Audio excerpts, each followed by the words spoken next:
you're documenting the money that you're saving and where you're putting it, and you're completely aware of the whole situation, of course you're going to do better. What gets measured gets managed. And this goes for your diet, for everything. But like, if you're just like winging your training every day, like, how the hell do you know what the hell's going on?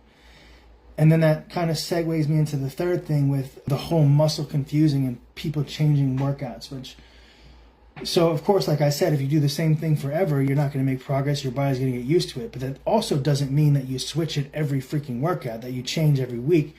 Because in that situation, you're not even giving yourself a chance to see if you're going to make progress, to see if you do better, to see if this thing works. And if you're constantly doing this, how do you ever know what the hell works? You're just bouncing around, shooting in the dark forever. At the same time that you don't want to do the same thing forever, you don't want to change too often either. So you want to give yourself, I would say, a minimum of 4 to 6 workouts doing the same thing to see if you make progress, and then make some changes. It doesn't have to be major changes. And people are different. Some people that have like really good genetics and on high level, they could be very adaptive and need to switch more often because they can like peak out on a particular plan quickly.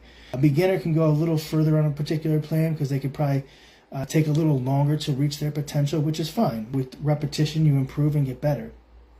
But if you don't have a log, you're changing every workout, and you have no plan, I don't know how you expect to get a result. I wouldn't be expecting one if I didn't have one of those 3 things. A couple of things. Need a plan. Know what you're doing today. Know what you're doing the next phase. Base what happened this month off what's going to go on next month. Change your reps. Look at everything. Have a log. You need a log to see what you did, to see what worked, to see where you got better, to see where you got stronger. Use that data to build your new phase or the next thing you're going to do. And then over time, you have significant data to see what worked over years and months and weeks and all that. And then the third thing is, don't change your workout too often. Of course, you want to change it at some point, but you don't want to change it so often you never give yourself a chance to do better at the same thing.